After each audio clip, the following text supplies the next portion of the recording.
আসসালামু আলাইকুম। আমি চলে এসেছি নীলা আপনাদের সাথে আমার বাগানের কিছু বেগুন ছিঁড়ব এখন। তো রান্নার জন্য বেগুন ছিঁড়ে নিচ্ছি। তো গাছে অনেকগুলা পেয়ারা বড় বড় হয়ে গেছে, খাওয়ার উপযুক্ত হয়ে গেছে। পেয়ারাগুলো আমি পেড়ে নেব। তো সকাল সকাল এগুলো আমি করে নিচ্ছি, পরে এগুলো আমি ইফতারিতে রেডি করব। তো বাড়ির ভিতরে যদি সব থাকে তো আর কথাই থাকে না। তো এই তো বেগুন কাটার পরে পেয়ারাগুলো আমি গাছ থেকে নিয়ে নিলাম। এখন গাছে অনেকগুলো ছিমও হয়েছে, সিমও নিব। তবে লাউ শাক আছে, আজকে লাউ শাক রান্না করব না। তো অনেকগুলো সিমের দানা বিচি বড় বড় হয়ে গেছে, তো সিম কিছু ছেড়ে নিলাম। বাড়িতে যদি এরকম সবজি থাকে, ফল থাকে, তো বাজারে ফরমালিনযুক্ত খাবার খেতে হয় না। আর যারা গ্রামে থাকেন অবশ্যই বাড়িতে চাষ করবেন, পিওর খাবারটা খেতে পারবেন। তো আমি এটা সুন্দর করে ধুয়ে নিলাম, ধুয়ে পরিষ্কার করে নেব। তো এগুলো আমি সংরক্ষণ করেছিলাম সকালের দিকে, এখন প্রায় বিকেল হয়ে আসছে। আমার ইফতারির জন্য সব রেডি করতে হবে। তো এই তো কাটাকাটির জন্য চলে এসেছি। তো আজকে যেটা হবে, ইফতারিতে পেয়ারাগুলো কেটে নেব। আপনাদের সাথে আমি একসাথেই শেয়ার করছি, এই জন্য মানে আমি একসাথে এগুলো সংরক্ষণ করলাম। পেয়ারাগুলো সুন্দর করে ধুয়ে সব কেটে নেব। আর সিম, বেগুন, আলু দিয়ে শুটকি দিয়ে চচ্চড়ি করব। তো আমার সাথেই থাকেন।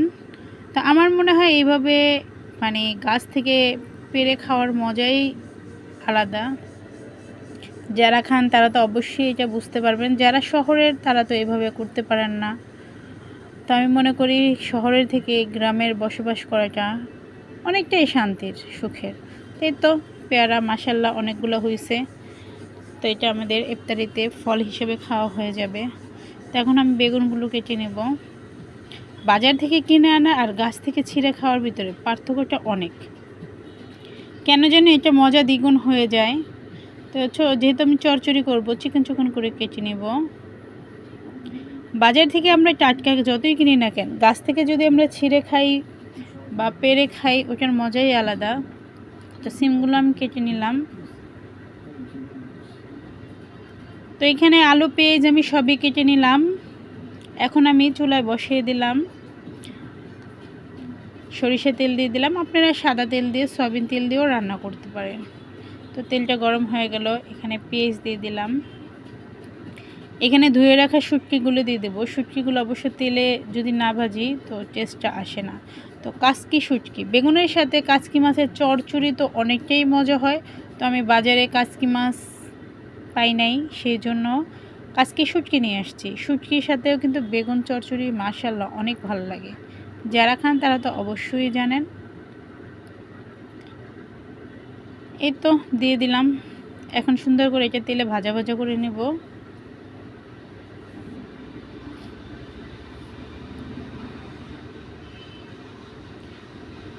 গ্রামে যারা থাকেন তারা অবশ্যই টাটকা সবসময় খেতে পারেন। টাটকা টাটকা সবজি, ফল, এগুলা খাওয়ার যে একটা মজা, আর গাছ থেকে নিজের হাতে পেড়ে খাওয়ার মজা, একটা অসাধারণ ফিলিংস। যারা শহরে থাকেন তাদের তো এইভাবে হয় না। তো আমি আদা, রসুন, কাঁচামরিচ বাটা সব একসাথে বাটা দিয়ে দিলাম। সামান্য পরিমাণ মতো লবণ দিয়ে নিলাম।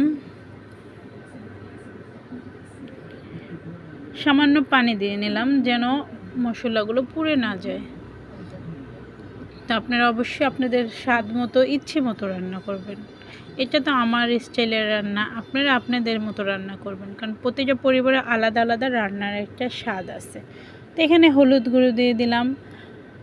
যেহেতু আমি কাঁচামরিচ দিছি, হলুদের একটু কালারটা আমি একটু বেশি, মানে আমাদের পরিবারের সবাই পছন্দ করে দিয়ে দিলাম। হলুদ, ধনিয়া গুঁড়া এগুলো সব দিয়ে এই তো মশলা কষানো শেষ। এখানে আলু, বেগুন আর সিম গাছ থেকে পাড়া, তো এগুলো দিয়ে দিলাম। আর এটা মাশাল্লাহ দিলে মানে টাটকা খাবার তো রান্না করতে খুব বেশি একটা সময় নেয় না। আর এগুলো কোনো সার নাই, বাড়িতে আমি কখনো সার ব্যবহার করি না। একদম ন্যাচারালভাবে যেটা হয় সেইটাই আমি গাছ থেকে রোপণ করি। আর যেভাবে আসে আলহামদুলিল্লাহ খুবই ভালো হয়।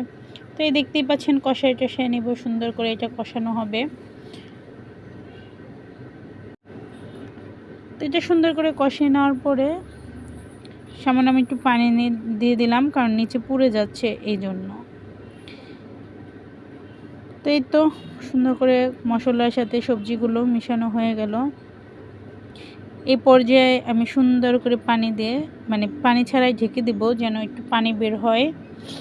তো আমি 5 মিনিট পরে, 2-3 মিনিট পরে আবার চলে এসেছি।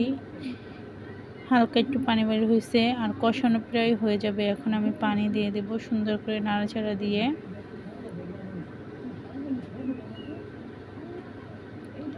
কে কে আমার মতো এইভাবে রান্না করেন গাছ থেকে ছিঁড়ে, অবশ্যই আমাকে কমেন্টে জানাবেন। শহরের মানুষ অবশ্যই এরকম ফিলিংসটা পায় না। তারা যখন গ্রামে আসে না, তারা এগুলো খুব মিস করে, শহরে থেকে খুব মিস করে। আর গ্রামে আসলে তারা কিন্তু একটু ন্যাচারাল খাবার পছন্দ করে। দেশে আসলে গ্রামের থাকার মজাই অনেকটাই আলাদা। তো সামান্য পানি দিয়ে নিলাম, যেহেতু আমি চচ্চড়ি করব, খুব বেশি পানি দিব না। আর এগুলা গাছ থেকে ছেঁড়া, এগুলা সিদ্ধ হতে সময় নেবে না, তো হালকা মাখা মাখা ঝোল থাকবে। এই তো ঢাকনা দিয়ে দিলাম। কিছুক্ষণ পরে আবার চলে আসলাম, দেখেন পানি এই পর্যায়ে এরকম আছে। তো একটু সুন্দর করে আবার নাড়াচাড়া দিয়ে দিব।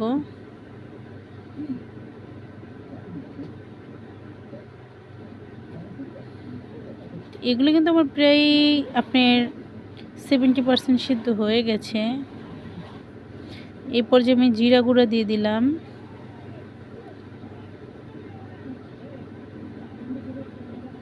এখন ঢেকে দেব। এই তো চলে এসেছি কিছুক্ষণ পরে, এটা কিন্তু আমার ফুল হয়ে গেছে, রান্নাটা শেষ। তো এই পর্যায়ে আমি নামিয়ে নেব। আসলে এটা আমরা ইফতারির পরে রাত্রে খাবো, সেই জন্য কোনো বাটিতে রাখলাম না, কারণ এটা আমরা গরম করতে হবে। টাটা, বাই বাই, সবাই ভালো থাকবেন, সুস্থ থাকবেন।